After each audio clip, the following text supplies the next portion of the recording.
इस देश में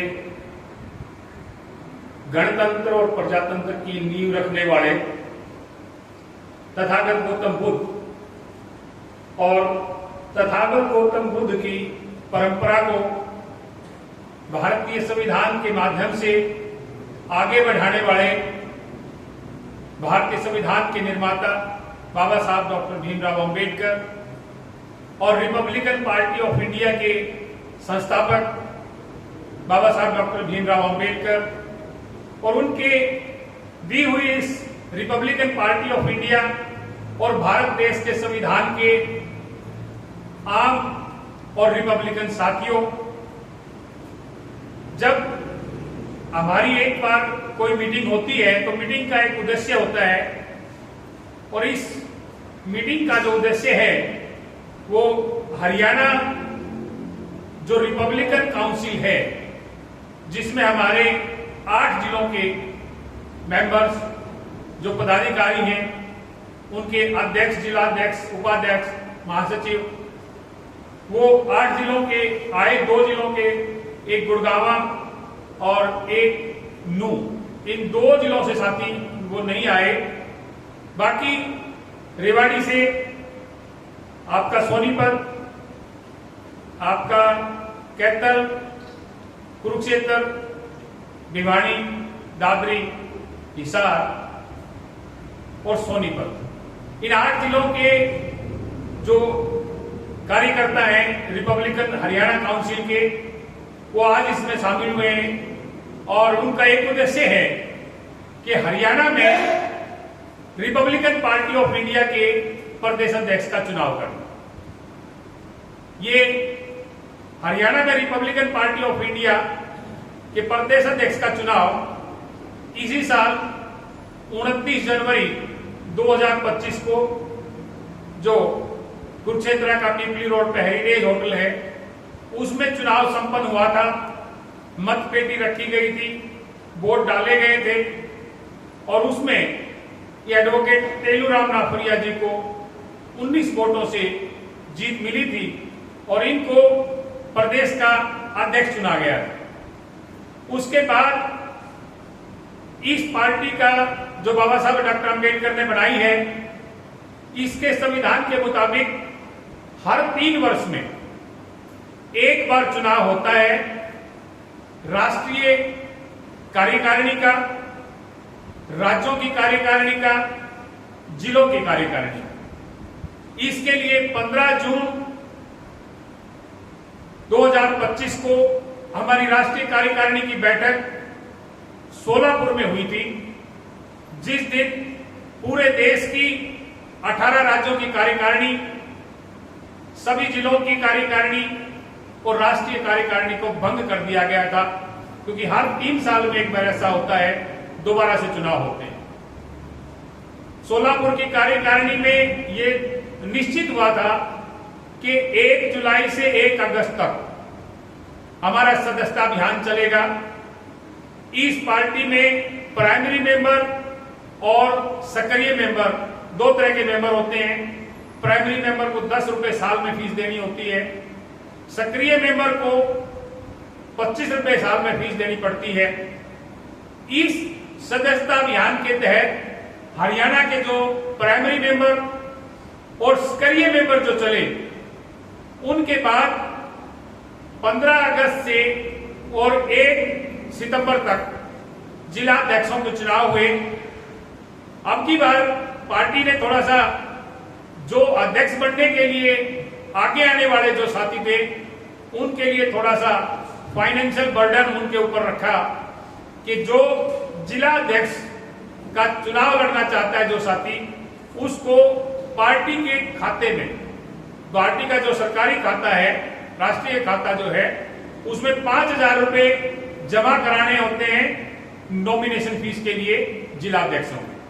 हरियाणा के 10 जिला अध्यक्षों के 50,000 रुपए जमा हुए और दिल्ली से जो हमारे नवनियुक्त प्रदेश अध्यक्ष सत्यवीर जनोला जी जो आपके बीच में अभी बोल के गए हैं, ये दिल्ली पुलिस से assistant commissioner of police retire हुए हैं और रिटायरमेंट के बाद इन्होंने पहला काम क्या किया था कि विधानसभा का चुनाव लड़ा था पटौदी से, और पटौदी से जब विधानसभा का चुनाव लड़े तो उस समय हमारी इनकी मुलाकात हुई। ये हरियाणा के राज्य काउंसिल के मेंबर बने, कार्यकारिणी के मेंबर रहे हरियाणा में। उन्होंने कहा कि डॉक्टर साहब, मैं और मेरा परिवार दिल्ली में रहता है, मेरे रिटायर्ड साथी और जो भी जानने वाले लोग हैं वो दिल्ली में रहते हैं। मैंने चुनाव तो हरियाणा से लड़ लिया था, लेकिन मेरा सारा काम दिल्ली में है और मैं दिल्ली में काम करना चाहता हूं। तो दिल्ली के जो जिलाध्यक्ष थे उन्होंने अपनी फीस भरी, जिलाध्यक्ष चुने गए और 5 अक्टूबर को सत्यवीर जनाब जी को इन्होंने भी अब जो प्रदेश अध्यक्ष की जो फीस होती है वो 7,000 रुपए नॉमिनेशन फीस होती है जो राष्ट्रीय अकाउंट में जाती है पार्टी के में ऑनलाइन, और इन्होंने 7,000 रुपए की नॉमिनेशन फीस भर करके दिल्ली से चुनाव लड़ने की इच्छा जाहिर की और 5 अक्टूबर को दिल्ली प्रदेश की जो काउंसिल थी उसके लोगों ने इनको सर्वसम्मति से दिल्ली का प्रदेश अध्यक्ष चुना। ये नॉर्थ इंडिया में पहले प्रदेश अध्यक्ष चुने गए हैं, क्योंकि अभी हमारी प्रक्रिया चल रही है 15 अक्टूबर तक बाकी नॉर्थ इंडिया के सारे प्रदेश अध्यक्षों का चुनाव होना है। क्योंकि दिल्ली में जो प्रदेश अध्यक्ष का चुनाव हुआ तो हमारे एक वरिष्ठ साथी, आज उनकी मदर की तबीयत अचानक खराब हो गई, हॉस्पिटल में ले जाना पड़ रहा उनको, और एडवोकेट सुनील कुमार जांगड़ा। तो दिल्ली प्रदेश का जब चुनाव किया तो दिल्ली प्रदेश के चुनाव अधिकारी थे, 5 तारीख को हमारे साथ ही थे वहां, तो उन्होंने इनका चुनाव संपन्न कराया और ये दिल्ली प्रदेश के प्रदेशाध्यक्ष चुने गए। मैं हरियाणा में कुरुक्षेत्र का ये जो कार्यक्रम है, कुरुक्षेत्र की कार्यकारिणी का जो अध्यक्ष है, कुरुक्षेत्र जिले के अध्यक्ष वो रवि कुमार ढांडा जी हैं। मैं रवि कुमार ढांडा जी को एक बार आमंत्रित करूंगा कि दिल्ली के जो नवनियुक्त जो प्रदेशाध्यक्ष हैं उनको फूल मालाएं पहना करके और टोपी पहना करके हरियाणा की तो राज्य काउंसिल की तरफ से सम्मानित किया जाए। तो ये प्रक्रिया है, इस प्रक्रिया में आप हरियाणा की बारी है। हरियाणा का चुनाव पहले हो चुका है, जनवरी में जो चुनाव हुआ,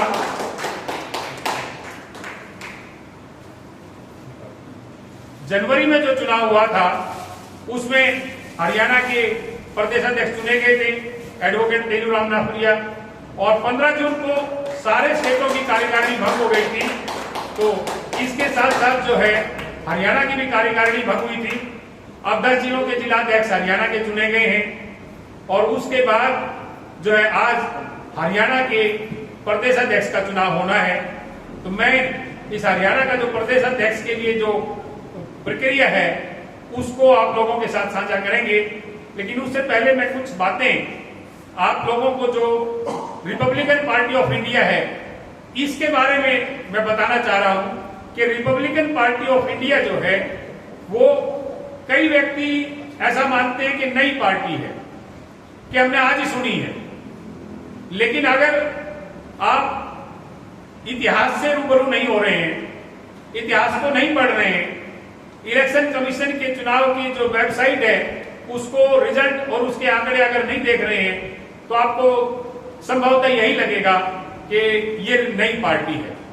लेकिन ये पार्टी सबसे पुरानी पार्टी जो है वो पार्टी है, और ये पार्टी आज 10 तारीख को 10 अक्टूबर 2025 को चुनाव आयोग का एक नोटिस आया जिसमें आज के दिन इस भारत में जितनी पार्टियां हैं उन सब की लिस्ट पब्लिश की है चुनाव आयोग ने, और उसमें अल्फाबेटिकली लिस्ट है वो ए से जेड तक जो पार्टियां हैं।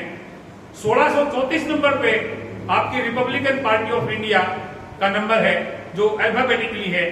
टोटल 2407 पॉलिटिकल पार्टियां आज इस देश में, यानी कि 2 दिन पहले की रिपोर्ट बता रहा हूं मैं, 2407 पॉलिटिकल पार्टियां इस देश में चुनाव आयोग से रजिस्टर्ड हैं, जिनमें 6 राष्ट्रीय पार्टियां हैं, लगभग 398 के करीब स्टेट पार्टियां हैं और 2049 जो हैं वो आपकी रिकॉग्नाइज्ड पार्टियां हैं। तो टोटल 2407 पॉलिटिकल पार्टियों में से जितनी पार्टियां हैं उन सबके अपने अपने अध्यक्ष हैं, और इन पार्टियों में से केवल एक ही पार्टी ऐसी है जिसके संस्थापक, जिसके फाउंडर, आपके सबके, मैं कहता हूं कि गार्जियन, अन्नदाता, आपको शिक्षा देने वाले, आपको हक और अधिकार दिलाने वाले बाबा साहब डॉक्टर भीमराव अंबेडकर हैं। और उस पार्टी का नाम है रिपब्लिकन पार्टी ऑफ इंडिया। ये रिपब्लिकन पार्टी ऑफ इंडिया, इसका क्योंकि मेरे ऊपर जिम्मेदारी कुछ ज्यादा है कि पूरे देश में जहां भी पार्टी के कार्यक्रम होते हैं, राष्ट्रीय प्रवक्ता होने के नाते पार्टी की तरफ से मेरी ड्यूटी लगती है। मैं उस स्टेट में जाकर के पार्टी के बारे में, पार्टी का जो इतिहास है, पार्टी का जो वर्तमान है और पार्टी का जो आने वाला भविष्य है, उन तीनों के बारे में मेरे ऊपर जिम्मेदारी है कि मैं लोगों को बताऊं। तो इस पार्टी का पहले हम ये देखते हैं कि इतिहास क्या है और बाबा साहब ने जो ये पार्टी बनाई, तो बाबा साहब जब, आपको पता है 1916-17 में वो कोलंबिया यूनिवर्सिटी गए, उसके बाद इंग्लैंड गए, मताधिकार का जो 1918 में इंग्लैंड में हुआ, उसके बाद में इंडिया में भी मताधिकार मिले, इस चीज की पैरवी बाबा साहब ने की। और 19 मार्च 1927 को बाबा साहब ने एक संगठन बनाया जिसका नाम था समता सैनिक दल। ये पहला संगठन था जो बाबा साहब ने बनाया इस समाज में समता और समानता लाने के लिए, भेदभाव, अन्याय और अत्याचार दूर करने के लिए समता सैनिक दल की स्थापना की गई। और समता सैनिक दल की स्थापना 1927 में तब हुई, तो 1928 में यहां साइमन कमीशन आया। साइमन कमीशन के समय जो आज बीजेपी और कांग्रेस के जो लोग हैं, बीजेपी 1980 में बनी है और कांग्रेस जो है 1885 में बनी। लगभग जो है एक सदी पहले कांग्रेस का निर्माण हुआ था बीजेपी से। पहले कांग्रेस सत्ता में थी, आज बीजेपी सत्ता में। ये जो सत्ता का जो है 1928 में जब साइमन कमीशन 1927 में बना और 1928 में इंडिया में आया, तो उस समय कांग्रेस के दो दल थे, एक गर्म दल, एक नरम दल। तो कांग्रेस के लोगों ने जो नहीं चाहते थे कि इस देश में हर व्यक्ति को, हर प्राणी को हक और अधिकार मिले, समता, समानता और भाईचारा का जीवन उनका हो, तो उन लोगों ने गांधी, जो मोहनदास करमचंद गांधी थे, उनको आगे कहा कि आप लाला लाजपत राय से बात कीजिए।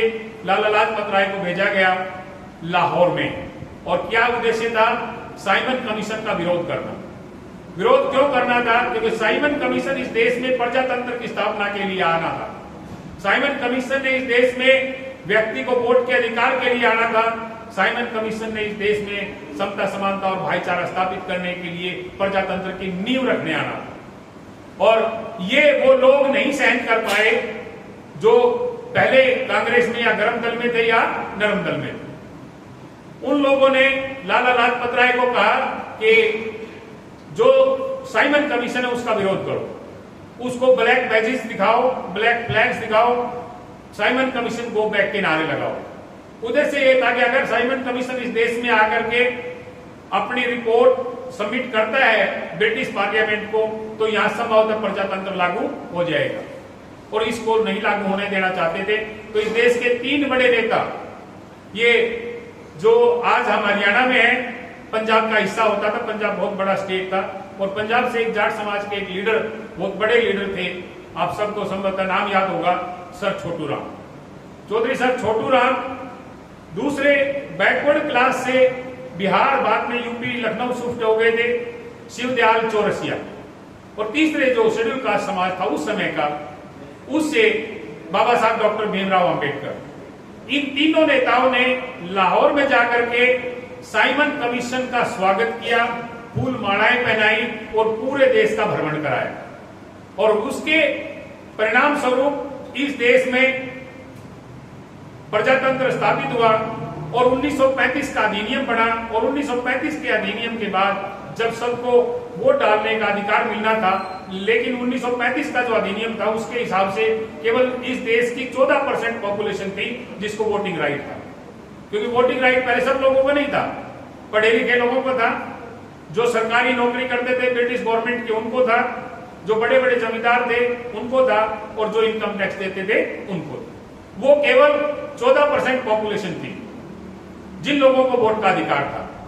उस वोट का अधिकार जो मिला 1935 के भारत सरकार अधिनियम के माध्यम से, उसमें ये जो 1936 का जो समय आया 35 के बाद, क्योंकि 1937 में प्रांतीय विधानसभाओं के चुनाव होने थे, प्रांतीय सभाओं के, बाबा साहब ने 15 अगस्त 1936 को एक पार्टी का निर्माण किया, और वो पार्टी जो है वो थी independent labour party. Independent labour party का बाबा साहब ने निर्माण किया, और उस पार्टी ने 1937 के जो आम चुनाव हुए प्रांतीय सभाओं के, उसमें पहली बार 17 विधायक के कैंडिडेट उतारे बाबा साहब ने। इंडिपेंडेंट लेबर पार्टी से 17 विधायक के कैंडिडेट उतारे, और उन 17 कैंडिडेटों में से 15 कैंडिडेट चुनाव जीत गए। 17 में से 15 कैंडिडेट चुनाव जीते, लगभग 95% के करीब करीब उनका स्ट्राइक रेट था। और वो बनने के बाद में बाबा साहब को लेबर मिनिस्टर एंट्री काउंसिल में लिया गया, और उसके बाद 42 में चुनाव होने थे, 5 साल में चुनाव होते, लेकिन 42 में चुनाव नहीं हुआ, क्योंकि भारत छोड़ो आंदोलन जो है वो चरम सीमा पर था, और अंग्रेजों को भारत छोड़ के जाना चाहिए, इस तरह की इंडिया में आंदोलन था। उस आंदोलन के माध्यम से आगे जो है 1946 में कैबिनेट मिशन आया, और कैबिनेट मिशन ने आकर के आप लोगों को संविधान सभा बना करके संविधान बनाने का मार्ग प्रशस्त किया।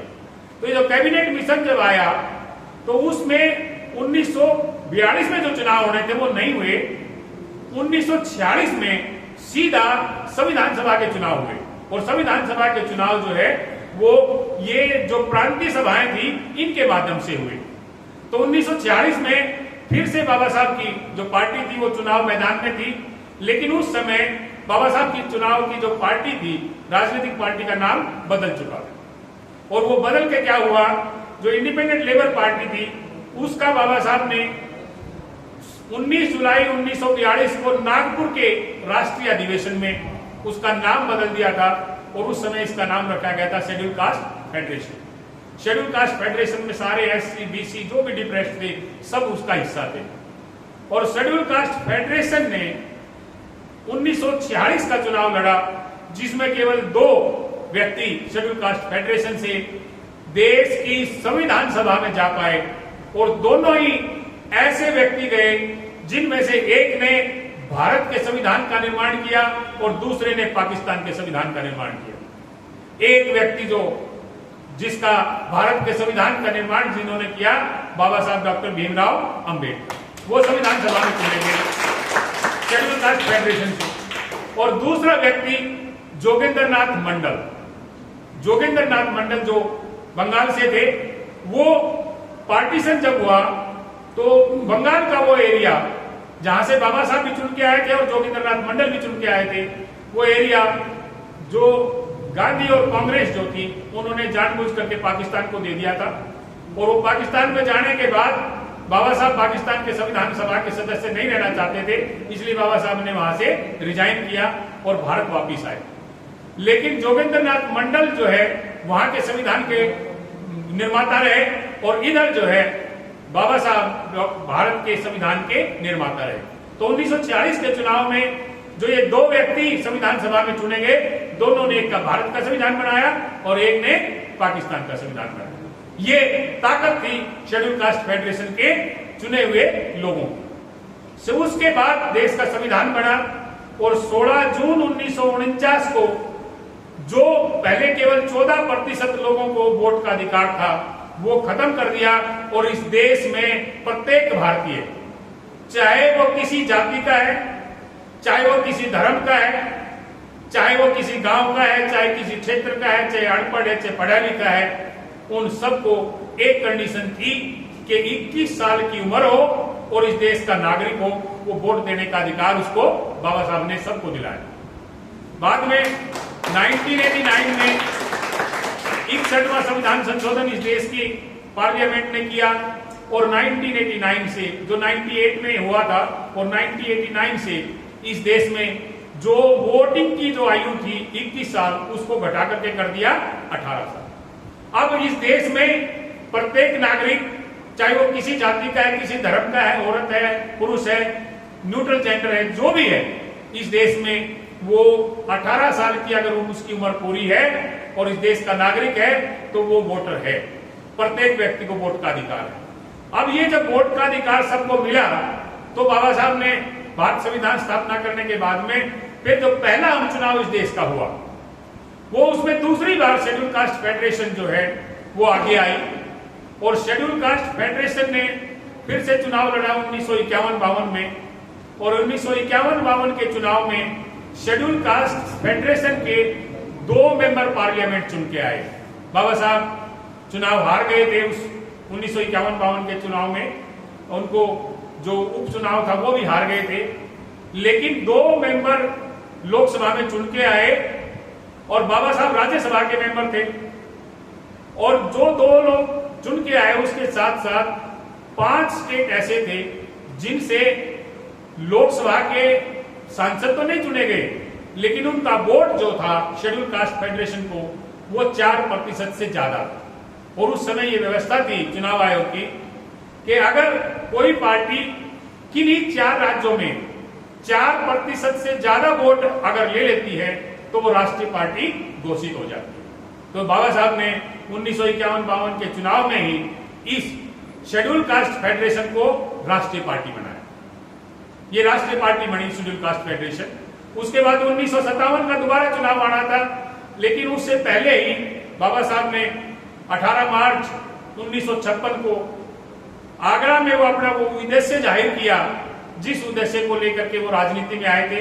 बाबा साहब ने कहा कि मैं 25 साल पहले, यानी कि 1956 में बोल रहे हैं कि 25 साल पहले 1920-21 में जब बाबा साहब पॉलिटिक्स में एंट्री करते हैं तो कहते मैं 25 साल पहले 3 उद्देश्य लेकर के राजनीति में आया था।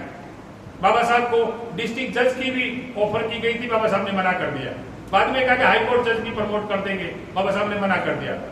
बाबा साहब को लॉ के प्रोफेसर की जो है गवर्नमेंट कॉलेज में ऑफर किया, वो भी बाबा साहब ने मना कर दिया, क्योंकि जो गवर्नमेंट ऑफिसर हो जाता है वो फिर पॉलिटिक्स में भाग नहीं ले सकता। आजकल यूनिवर्सिटीज ऑटोनोमस हैं, वो ऑटोनोमस यूनिवर्सिटीज के होने के नाते हमारे कुरुक्षेत्र यूनिवर्सिटी से भी एमएलए भी रहे हैं, पिछली योजना में भी एमएलए हैं, अभी वो हरियाणा शेड्यूल कास्ट कमीशन के चेयरमैन भी हैं, और भी साथी यहाँ से पहले एमएलए रहे हैं, यहाँ मेंबर पार्लियामेंट भी इस यूनिवर्सिटी ने दिए हैं। तो ये जो प्रक्रिया है बाबा साहब के समय गवर्नमेंट यूनिवर्सिटीज में, गवर्नमेंट कॉलेजेस में नहीं थी। तो बाबा साहब ने कहा कि मैं 25 साल पहले 3 उद्देश्य लेकर के आया था। एक तो हर व्यक्ति को, उस समय जो डिप्रेस्ड क्लासेस थे, कि हर घर में ज्ञान गंगा का प्रवाह करना, ये मेरा पहला उद्देश्य है। दूसरा, जो प्रजातंत्र है उसमें पॉपुलेशन का एक अहम योगदान होता है। जितनी जिसकी संख्या होती है उसके हिसाब से रिप्रेजेंटेशन को नौकरियों में और एजुकेशन में मिलना चाहिए। ये बाबा साहब ने कहा कि ये मेरा प्रेजेंटेशन दिलाना, रिप्रेजेंटेशन प्रतिनिधित्व दिलाना दूसरा उद्देश्य था। और ये दोनों उद्देश्य मैं संविधान के माध्यम से पूरा कर पाया। अनुच्छेद 15(4) को देखिए आप, अनुच्छेद 16(4) को देखिए, एजुकेशन में और नौकरियों में पर आरक्षण, प्रतिनिधित्व, एफर्मेटिव एक्शन के माध्यम से वो पूरा किया। बाबा साहब कहते हैं तीसरा उद्देश्य था जो मैं संविधान के माध्यम से पूरा नहीं कर पाया, क्योंकि उसको मौलिक अधिकार नहीं बना पाए थे बाबा साहब। बाबा साहब ने राज्य के नीति निर्देशक सिद्धांत बनाए थे। वो अनुच्छेद 41 में 3 बातें हैं कि सबको रोजगार, सबको शिक्षा और सबको सहायता। एक आम आदमी को यही चाहिए, उसके बच्चों को नौकरी, पढ़ाई लिखाई चाहिए, उसको रोजगार चाहिए, नौकरी चाहिए, और फिर अगर जरूरत पड़े तो सहायता चाहिए। ये 3 चीज चाहिए अनुच्छेद 41 के माध्यम से। तो बाबा साहब ने कहा कि ये मैं मौलिक अधिकारों में नहीं रख पाया था, तो इसलिए मेरा तीसरा उद्देश्य हर एक उस भारत के नागरिक को, चाहे वो किसी भी जात का है, किसी भी जमात का है, इतना सक्षम बना देना कि वो अपनी 2 टाइम की रोटी बड़े सम्मान के साथ कमा के खा सके। और इसके लिए बाबा साहब ने कहा था 18 मार्च 1956 को कि मैं जो सरकारी जमीन खाली पड़ी है, जो किसी के नाम पे नहीं है, मैं इन लोगों को, भूमिहीन लोगों को वो भूमि दिलाऊंगा, जमीन दिलाऊंगा और उसके आंदोलन का अगुवाई करूंगा। तो बाबा साहब ने उसके बाद उस आंदोलन को पूरा करने के लिए बाबा साहब ने 30 सितंबर 1956 को, क्योंकि देश आजाद हो चुका था, कानून लागू हो चुका था और जाति के नाम पे कोई संगठन जो है राजनीतिक संगठन नहीं रह सकता था, इसलिए बाबा साहब ने 30 सितंबर 1956 को फिर से इस पार्टी का नाम बदला और इस पार्टी का नाम रखा रिपब्लिकन पार्टी ऑफ इंडिया। 68 साल, पिछले साल का हमने 68 साल बनाए थे, 69वां साल का जो वर्षगांठ है वो नागपुर में बनाई गई। तो 69 साल पहले बाबा साहब ने इस पार्टी की स्थापना रख के इसका नाम रखा रिपब्लिकन पार्टी ऑफ इंडिया। और रिपब्लिकन पार्टी ऑफ इंडिया जब चुनाव आना था 1957 का, उससे पहले ही असामयिक तरीके से, विचलित कर देने वाले तरीके से बाबा साहब हम सबको इस दुनिया से छोड़कर चले गए।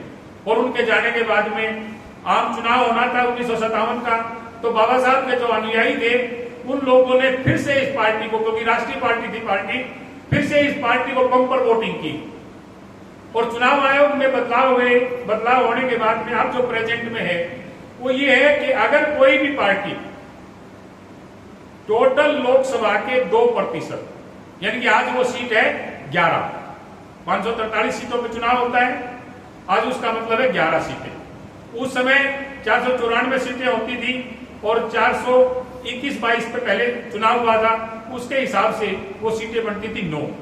अगर 9 लोकसभा के सांसद कम से कम 3 राज्यों से अगर चुन के आते हैं तो कोई पार्टी राष्ट्रीय पार्टी बन जाती है। तो 1957 के इलेक्शन में बाबा साहब की इस पार्टी को 9 सांसद चुन के आए, 6 बॉम्बे से, 1 आंध्र प्रदेश से, 1 कर्नाटक से और 1 गुजरात से, यानी कि 4 स्टेटों से 9 सांसद चुन के आए और फिर से पार्टी राष्ट्रीय पार्टी का दर्जा प्राप्त किया। लेकिन उस समय जो सफलता मिली, 4 राज्यों में 6% से ज्यादा वोट बैंक भी थे और 4 राज्यों में, एक जो बॉम्बे था, बॉम्बे में 17 कैंडिडेट चुनाव जीत के आए विधायक के, 3 गुजरात में जीत के आए, 5 हरियाणा जिसको पंजाब के नाम से जानते थे, 5 पंजाब में जीत के आए और 2 आंध्र प्रदेश से और 1 तमिलनाडु से, यानी कि 5 राज्यों से विधानसभाओं में जीत के आए और बाबा साहब की इस पार्टी को फिर से राष्ट्रीय पार्टी लोगों ने बनाया। लेकिन बाबा साहब इस सफलता को देखने के लिए उस समय हमारे बीच नहीं थे। अब ये जो पार्टी बाबा साहब के जाने के बाद इसका रिपब्लिकन पार्टी ऑफ इंडिया का जो चुनाव हुआ और इसकी संगठना हुई, संगठना होने के बाद अब ये पार्टी अपने दम पे आगे चलना था इसमें।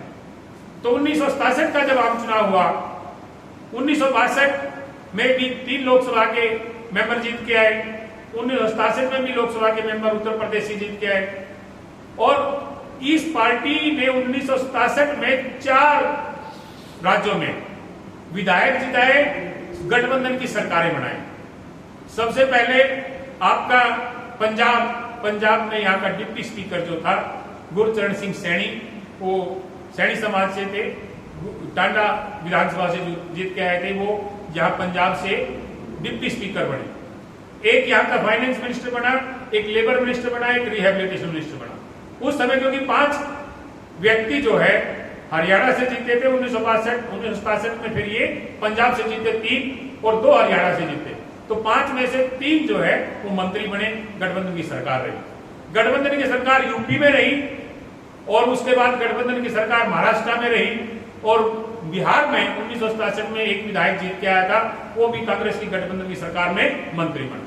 यानी कि 4 स्टेटों में सरकारें बनी और विधायक जीत के आए, फिर से पार्टी राष्ट्रीय पार्टी बनी। इस पार्टी ने आज तक का जो दौर है वो बड़ी ऊंच और नीच, चढ़ाव और उतार चढ़ाव के साथ ये पूरा किया। तो इस पार्टी ने इस देश को और समाज को बहुत कुछ दिया है। एक साथी पूछने लगा, डॉक्टर साहब कि रिपब्लिकन पार्टी ऑफ इंडिया नहीं लगती है, बताइए रिपब्लिकन पार्टी ने इस देश के लिए क्या किया।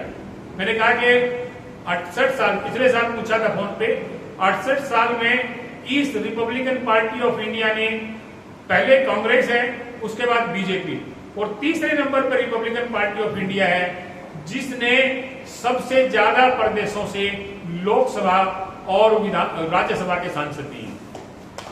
मैं आपको कहवाता हूं 7 बड़े प्रदेश, जो इस देश के 7 सबसे बड़े प्रदेश हैं, वहां से लोकसभा और राज्यसभा के सांसद आए हैं। कौन कौन सा? आपका उत्तर प्रदेश 4 सांसद आए हैं, आंध्र प्रदेश 2 सांसद आए हैं, मध्य प्रदेश 2 सांसद आए, उसके बाद कर्नाटक से 2 सांसद आए, तमिलनाडु से 2 सांसद आए, महाराष्ट्र से 21 सांसद आए, गुजरात से 1 सांसद आए। देश के बड़े जो 7 राज्य हैं उनसे लोकसभा राज्यसभा में सांसद आए।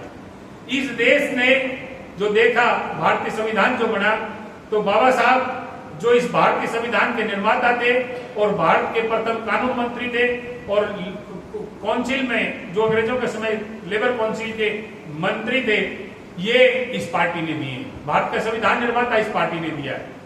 भारत में जो राज्यसभा है उसका 3रा उपसभापति बीडी खोबरागड़े, वो इस पार्टी ने दिए। 3रे उपसभापति इस पार्टी के थे। उसके बाद जो पार्टी ने अलग अलग राज्यों में अपनी स्थापना की, 7 राज्यों से बड़े बड़े लोकसभा के सांसद आए हैं, राज्यसभा के सांसद आए हैं। फिर उसके बाद मैंने उस साथी को बताया कि इस देश में आज 31 ऐसी विधायिका हैं, जहां 28 आपके राज्य हैं और 3 केंद्र शासित प्रदेश हैं। 28 राज्यों और 3 केंद्र शासित प्रदेशों को मिलाकर के 31 विधानसभा होती हैं। 31 में से 16 विधानसभाओं में इस पार्टी ने एमएलए दिए हैं और गठबंधन में 5 विधानसभाओं में सरकारें बनाई। 16, 15 और प्लस 1 16, यानी कि 16 विधानसभाओं से एमएलए जीते इस पार्टी के। मैं आपको कहवाता हूं, सबसे पहले आप चलो जम्मू कश्मीर, मिल्खी राम, एडवोकेट मिल्खी राम, 1 एमएलए वहां से आए। उसके बाद सोलन से रामदास जी आपका हिमाचल प्रदेश से एमएलए बने। पंजाब से 5 एमएलए आए, हरियाणा से 8 एमएलए आए, उत्तर प्रदेश से 19 एमएलए आए, उसके बाद मध्य प्रदेश से 3 एमएलए आए, बिहार से 1 एमएलए आया, गुजरात से 3 एमएलए आए, और आपके महाराष्ट्र से 42 एमएलए आए, कर्नाटक से 7 एमएलए आए। आप 7 और 1 बाद में ऐड हो गया, 8 टोटल 8 बने, लेकिन वो 7 जीते थे। एक दूसरी पार्टी का जीता था जिसने पार्टी को ज्वाइन किया था। टोटल तमिलनाडु से 2 एमएलए आए। तो ये वो स्टेट है, गुजरात से 3 एमएलए हैं, ये वो स्टेट है 11, क्योंकि गुजरात पहले बॉम्बे का हिस्सा था 12, और 4 स्टेट बाद में डेवलप हुए हैं, जिनमें आपका तेलंगाना है, छत्तीसगढ़ है, आपका उत्तराखंड है, और उसके बाद झारखंड है। तो 12 और 4 16 राज्यों से एमएलए इस पार्टी ने दिए हैं। 5 राज्यों में गठबंधन की सरकार दी है। तो उस व्यक्ति को तब पता लगा कि वास्तव में ये Republican party of India BJP और कांग्रेस के बाद 3रे नंबर की पार्टी ये है, जिसने 7 बड़े राज्यों से और 16 राज्यों से एमएलए दिए हैं, एमपी दिए हैं। इसके अलावा कोई भी पार्टी इस देश में नहीं है। 2407 पॉलिटिकल पार्टियों में से कोई भी पार्टी ऐसी नहीं है जिसने इतने बड़े स्तर पर एमपी और एमएलए बनाए हो और 5 प्रदेशों में गठबंधन की सरकारें बनाई हो। अब इसके बाद ये क्योंकि हमने हरियाणा में जब ये काम शुरू किया, मैं हरियाणा का आपको बता देना चाहता हूं कि हरियाणा में इस पार्टी का क्या योगदान है। क्योंकि आप आज हरियाणा प्रदेश की जनरल काउंसिल के माध्यम से प्रदेश अध्यक्ष का चुनाव होना है। तो हरियाणा प्रदेश जो है, जो पहले 1951 में 2 हिस्सों में था पंजाब के साथ, एक पेप्सू और एक पंजाब। हम पंजाब का हिस्सा थे। जो जींद, महेंद्रगढ़, भिवाड़ी, सिरसा और ये जो हिस्सा था, ये पेप्सू का हिस्सा था। 1951 में मियां सिंह गिल, जो मजहबी समाज से आते थे, जो वाल्मीकि समाज कहते हैं या भंगी समाज जिनको कहते हैं, उस समाज से सबसे पहले विधायक जीते इस पार्टी के शेड्यूल कास्ट फेडरेशन के 1951 में। और ये अमलोपायल जगह है। जब आप इधर से जाते हो लुधियाना से, तो बिल्कुल लुधियाना के नजदीक पड़ता है अमलोपायल, वहां से। उसके बाद 1957 में जो चुनाव हुआ, उस चुनाव में 5 एमएलए जीते थे, और 5 में से 1 पंजाब से, होशियारपुर से, और 4 हरियाणा से। हरियाणा से कौन कौन जीते? जींद विधानसभा जो है, जींद पहले रिजर्व विधानसभा थी, सुरक्षित विधानसभा थी, और सुरक्षित विधानसभा होने के नाते जींद से 2 एमएलए आते थे। एक जाट समाज से आपने नाम सुना होगा, आजकल चौधरी वीरेंद्र सिंह जो है ना, जो डूमरखां कला से, डूमरखां कला से सबसे पहले जो लीडर थे वो चौधरी इंदर सिंह शोकन थे।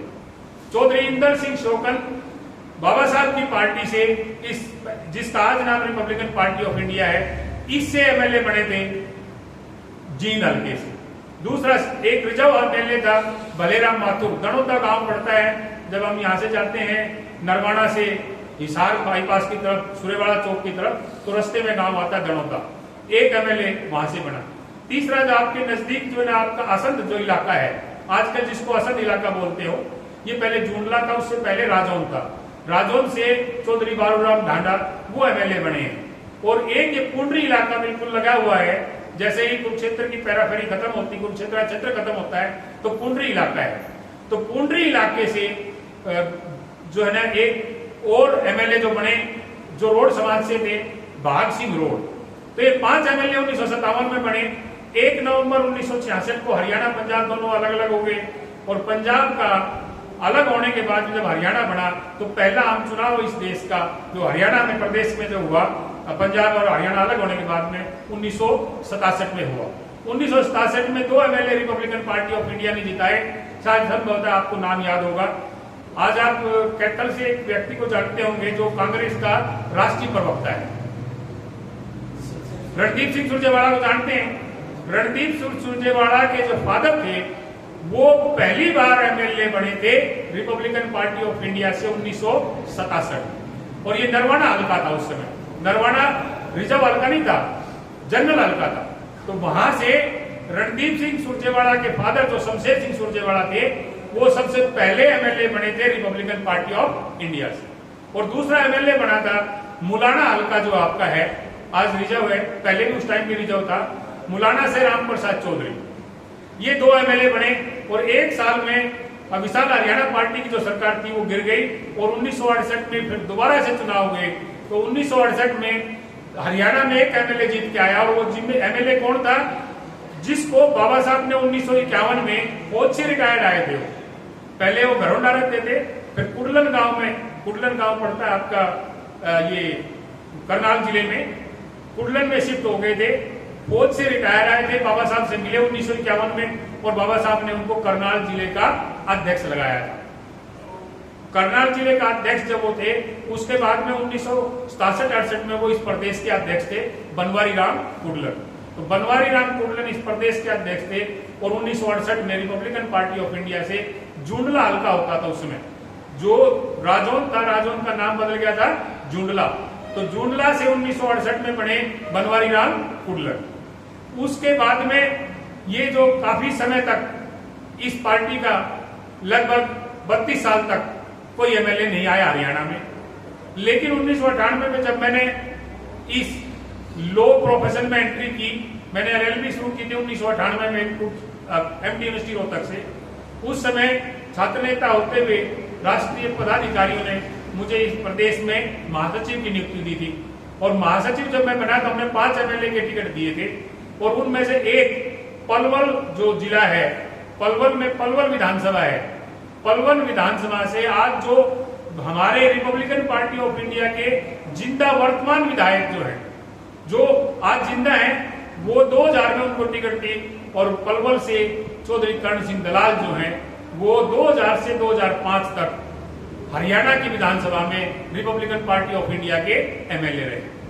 उसके बाद फिर 2005 से और 2024 तक के 19 साल फिर खाली सा रहा कि पार्टी का कोई एमएलए नहीं आया। लेकिन 2022 में दोबारा से जब हमने काम शुरू किया, उस समय प्रकाश अम्बेडकर जी आए थे हरियाणा में 2 जनवरी 2023 को कुरुक्षेत्र के अम्बेडकर भवन में। और उसके बाद जो आज राष्ट्रीय अध्यक्ष हैं, वो 3 बार के एमएलए हैं। एक देश में सबसे बड़ी अहम महत्वपूर्ण हम उसको मानते हैं कि वो विधानसभा है, कोलार गोल्ड फील्ड। केजीएफ के नाम से पिक्चर भी आई थी पीछे। तो केजीएफ ने 7 विधायकों में से 5 विधायक रिपब्लिकन पार्टी ऑफ इंडिया के जिताए। सबसे पहली विधानसभा है इस देश में जिसने लगातार 5 विधायक दिए। और इन विधायकों के जो साथ जो वो 2 बार विधायक बने, इसलिए वो आज हमारे राष्ट्रीय अध्यक्ष हैं। राष्ट्रीय महासचिव के तौर पर आज जो आर.एस. गवाई जी थे, पहले दादा साहब आर.एस. गवाई, वो तीन राज्यों के गवर्नर थे, सिक्किम, केरल और बिहार। 35 साल तक महाराष्ट्र की असेंबली में विपक्ष के नेता रहे थे, वो नेता प्रतिपक्ष रहे थे लेजिस्लेटिव काउंसिल में, जो विधान परिषद होती है। वो इसके राष्ट्रीय अध्यक्ष थे और तब उनको राष्ट्रीय अध्यक्ष जब थे उसको उनको लगाया गया बिहार का गवर्नर। उसके बाद राष्ट्रीय अध्यक्ष बने हमारे एडवोकेट एस राजेंद्र जी, जो आप वर्तमान में। अब राष्ट्रीय अध्यक्ष की अध्यक्षता में ये बैठक हुई और ये पूरे का पूरे प्रणाली जो है वो शुरू हुई और ये देश के सारे 18 राज्यों में चुनाव चल रहे हैं। हरियाणा की जो चुनाव व्यवस्था तो थी, जिसमें 10 जिलों के जिलाध्यक्ष चुने गए और एक व्यक्ति जो पहले से ही यहाँ पे प्रदेशाध्यक्ष के तौर पे थे, एडवोकेट तेलूराम नाफरिया जी, क्योंकि पहले इनको 9 महीने का कार्यकाल मिला था। हमारे पास 3 साथियों का और विचार विमर्श था। एक हमारे साथी सुधीर जांगड़ा जी, जो वर्तमान में महासचिव हैं पार्टी के, और एक हमारे पुराने पिछली बार कोषाध्यक्ष थे शमशेर सिंह जी। 3 लोगों के बीच में विचार विमर्श था। बैठ के यही बात हुई कि एडवोकेट तेलूराम नाफरिया को, क्योंकि जनवरी में चुनाव हुआ था, वोट डले थे और ये 19 वोटों से जीते थे, तो एक बार इनको 3 साल का समय और दिया जाए। तो 2 साथी जो मन बना रहे थे, उन्होंने कहा कि नहीं, एक बार अभी फिर से तेलूराम जी को बनाना चाहिए।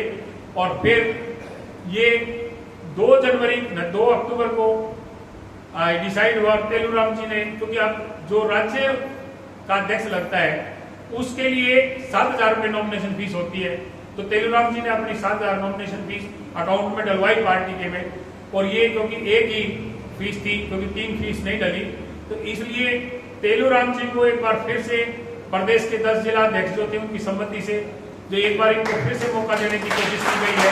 तो आज हरियाणा की जनरल काउंसिल जो है, क्योंकि एकमात्र इन्हीं का फॉर्म था, इन्हीं की नॉमिनेशन फीस भरी हुई थी, तो एक बार क्योंकि 3 साल के लिए इनको समय देना था पार्टी ने, तो इसलिए एडवोकेट तेलूराम नाफरिया जी, जो पिछले साल इसी साल जनवरी में बने थे 29 जनवरी को, एक बार फिर से हरियाणा जनरल काउंसिल की तरफ से और राष्ट्रीय प्रवक्ता होने के नाते मैं रिपब्लिकन पार्टी ऑफ इंडिया की तरफ से, क्योंकि एक ही चुनाव में एक ही कैंडिडेट था और इसलिए इनको निर्विरोध निर्वाचित घोषित किया जाता है।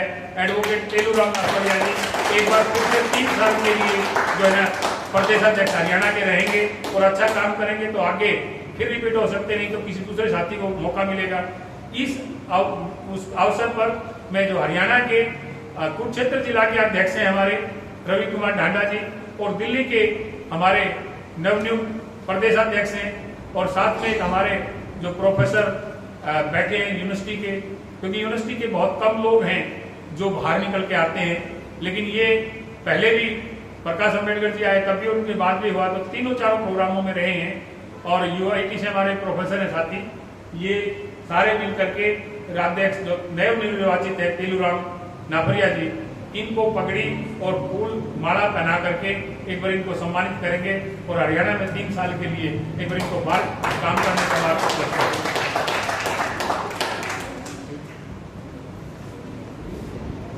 इसको कंटिन्यू किया गया है अगले 3 साल के लिए।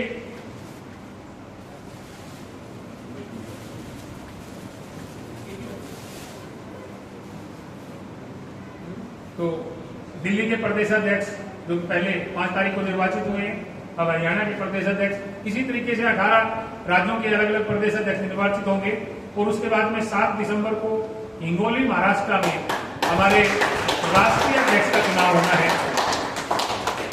और ये सारे जो लोग हैं, ये दिल्ली के प्रदेशाध्यक्ष ने अपनी कार्यकारिणी बनाई है और हरियाणा के प्रदेशाध्यक्ष को भी पार्टी की तरफ से अब 15 तारीख तक का, यानी कि 3 दिन है इनके पास, ये अपनी कार्यकारिणी घोषित करेंगे।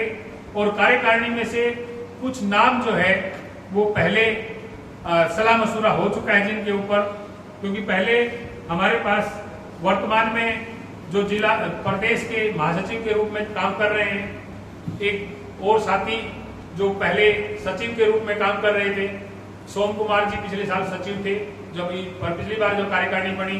और सोम कुमार जी का एक संदेश है, वो फ्लाइट से आ रहे थे लेकिन उनकी फ्लाइट मिस होगी, वो शाम तक पहुंचेंगे, लेकिन उनका एक प्रतिबद्धता पार्टी के प्रति ये है कि सोम कुमार जी ने कहा कि जो पार्टी के इलेक्शन का जो खर्चा होगा, पार्टी के जो इलेक्शन का खर्चा होगा, उसमें सारा, चाहे पार्टी के खाने की व्यवस्था हो, चाहे हॉल की बुकिंग हो, सारी जो व्यवस्था है वो लगभग 27-28 हजार रुपए के करीब बढ़ती है। वो 30 हजार रुपए सोम कुमार जी ने बेंगलोर से ट्रांसफर कर दिए, क्योंकि वो पहले भी सचिव थे। पार्टी का सारा जो खर्च है ये हमारे प्रदेश में जो सचिव रहे हैं सोम कुमार जी, उन्होंने कहा कि अब की बार की पूरी व्यवस्था मेरे हिस्से है, पार्टी की तरफ से मैं सारी इस व्यवस्था का खर्चा देखूंगा। तो सोम कुमार जी का इसलिए भी धन्यवाद, क्योंकि वो पहले प्रदेश सचिव रहते हुए अपनी जिम्मेदारी को समझे हैं और धीरे धीरे हर आदमी जब पार्टी में आएगा तो उसको काम करने का मौका मिलेगा, तो हो सकता है ये चीजें बहुत आसान हो जाएंगी। और ये आज जो कार्यकारिणी का जो गठन होना है, उसमें जो प्रदेश में हमारे पास महासचिव के तौर पे थे, क्योंकि हमारी तेलुराम नाफरिया जी से बात हुई है और वो तेलुराम नाफरिया जी से भी हमने डिस्कस किया है। पहले जो प्रदेश में महासचिव थे वो एडवोकेट सुधीर कुमार जांगड़ा, जो दिल्ली के चुनाव अधिकारी भी रहे हैं, इसलिए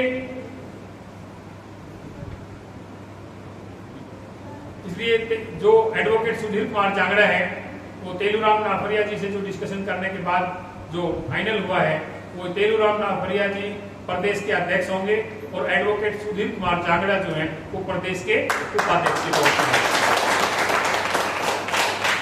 महासचिव के तौर पे जो है, क्योंकि ये था कि पिछली बार कोषाध्यक्ष के उस पे हमारे पास डॉक्टर रितु ग्रोवर थे, कोषाध्यक्ष की जिम्मेदारी थी, लेकिन अब महासचिव के लिए क्योंकि एक बड़ा पद चाहिए, महिलाओं की सहभागिता होनी चाहिए।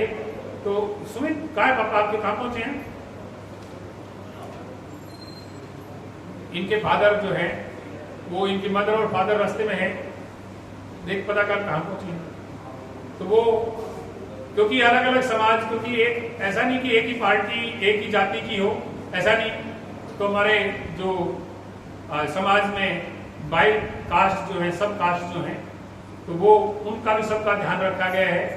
और उनमें जो सुनीता कुमारी जी हैं, जिन्होंने 2019 में लोकसभा का चुनाव लड़ा था आपके करनाल लोकसभा से, वो उनको जो है सर्वसम्मति से उनसे बात करने के बाद में उनको इस प्रदेश में महासचिव के तौर पर रखा जाता है। सुनीता कुमारी जी इस प्रदेश में महासचिव के तौर पे होंगे, क्योंकि ये वो लोग हैं जिन्होंने ऑलरेडी इलेक्शन लड़ चुके हैं।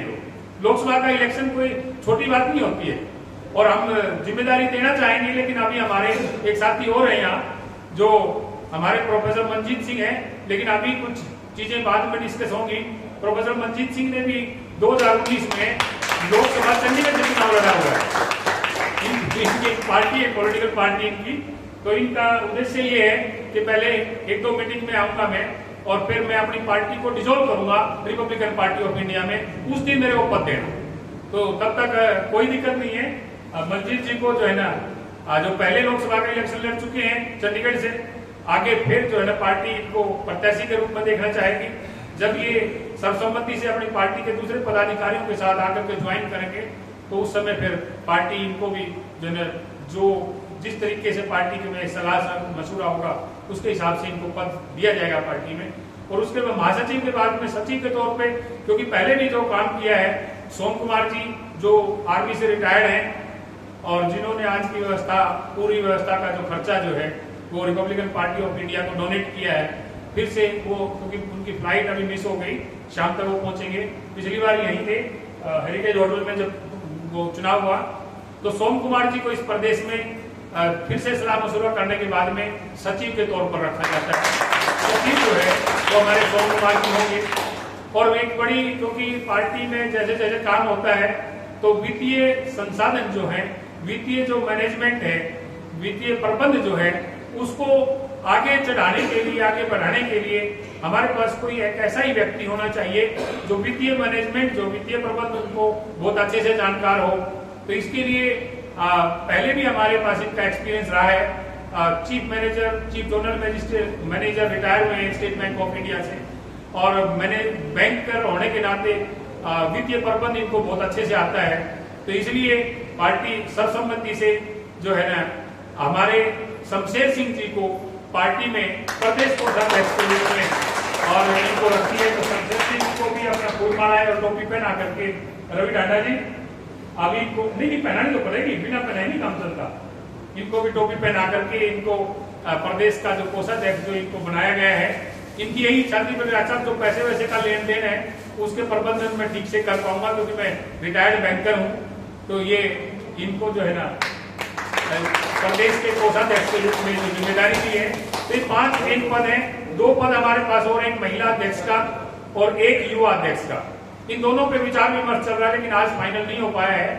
ये 15 तारीख तक चौधरी एडवोकेट तेलूराम नाफरिया जी जो हैं, इनको पार्टी की तरफ से सुझाव दिया गया है कि पार्टी की तरफ से ये जो बची हुई कार्यकारिणी है उसके नाम पूरा करेंगे और पार्टी के जो राज्य कार्यकारिणी जो है उसमें कुछ लोगों को इन्होंने चिन्हित किया है। 5 लोग जो अभी बैठे हैं, उन्होंने कहा कि डॉक्टर साहब ये लोग जो है पार्टी की कार्यकारिणी में मेरे साथ मेंबर रहेंगे। राजवीर जी हैं, गुलाचिका से आते हैं। राजवीर जी हमारे पास स्टेट में कार्यकारिणी के मेंबर रहेंगे और उसके बाद पिछली बार भी कार्यकारिणी में मेंबर थे आनंद कुमार जी। इन दोनों को भी बुला करके आगे और एक बार जो है इनका फूल मालाएं पहना करके स्वागत किया जाए। और इनके बाद में हमारे पास जो पिछली बार कुरुक्षेत्र जिला के अध्यक्ष थे चमेल सिंह जी, पिछली बार अध्यक्ष थे। अब की बार कार्यकारिणी की सहमति से राज्य कार्यकारिणी में इनको कार्यकारिणी का मेंबर किया जाता है। और इसके बाद जो है कार्यकारिणी को जो बढ़ाने के लिए जो और नाम जो है हमारे पास पहले भी कार्यकारिणी में मेंबर रहे हैं। पिछली बार नागपुर से आते हैं विनय अवतारे जी जो हैं, ये जितने भी पार्टी के कार्यक्रम होते हैं जहां भी जरूरत होती है पार्टी को, विनय अवतारे जी हमारे साथ से मेंबर रहेंगे। एक भिवानी साहब क्या दूसरा कार्यकारिणी में बताया कोई नाम हो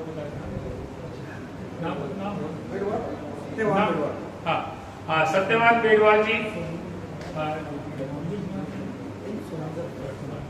चौधरी सत्यवान बेगवाल जी ये जाट समाज से प्रतिनिधित्व करते हैं भिवानी जिले का। ये 5 मेंबर जो है ना आज इन्होंने कार्यकारिणी के साथ लिए हैं और 5 मेन कार्यकारिणी के हैं। अब महिला प्रदेशाध्यक्ष और युवा प्रदेशाध्यक्ष बाकी बची कार्यकारिणी के सदस्यों के लिए तेलूराम जी 15 तारीख तक अपना घोषित कर देंगे और इस पार्टी को स्टेप टू स्टेप आगे बढ़ाया जाएगा। और पार्टी के आगे प्रदेश में अब सारी जिम्मेदारी तेलूराम जी और इनकी कार्यकारिणी की है कि वो हर हफ्ते 2 प्रोग्राम कम से कम प्रदेश में करते रहें और इस पार्टी में बाबा साहब के कारवां को आगे बढ़ाते रहें। इन्हीं चीजों को आगे बढ़ाने के लिए जो मेरे को पार्टी ने राष्ट्रीय प्रवक्ता के हिसाब से जो जिम्मेदारी दी थी कि मैं ये चीजें आप लोगों को बता पाऊं, इन चीजों को मैंने रखा है। समय काफी हुआ है, आपका गर्मा गर्म जो है लंच जो है वो पीछे इंतजार कर रहा है। 2-3 बार मेरे पास मैसेज भी आ चुका है, इसलिए मैं अब अपने आप को जो है ना यहाँ रोकूंगा और पार्टी की आगे जो शुभकामनाएं हैं उस पार्टी की तरफ से सबको बहुत बहुत शुभकामनाएं। सभी को जय भीम, जय भारत, नमो बुद्धाय। और मैं साथ ही जो आपके जिला कुरुक्षेत्र के जो जिलाध्यक्ष हैं इनको भी एक बार सम्मानित करो, ताकि ये फिर सम्मानित करने के बाद में और यहाँ का जो धन्यवाद प्रस्ताव है वो, क्योंकि जिस जिले में मीटिंग होती है उस जिले के जिलाध्यक्ष का दायित्व होता है कि आए हुए सभी मेहमानों का, सभी पदाधिकारियों का धन्यवाद करें। अब मैं अपना ये जो सुने हैं रवि डांडा जी, आप सब लोगों का धन्यवाद करेंगे और सब आप लंच के लिए आमंत्रित हैं। लंच करके चाय पी करके आप अपने अपने स्थान पे चले जाएंगे। सभी को जय भीम, जय भारत। इधर आ जाओ यार,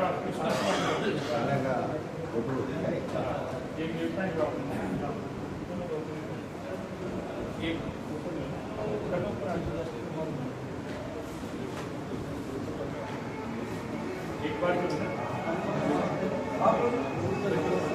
तो सुनेंगे हमको खुले में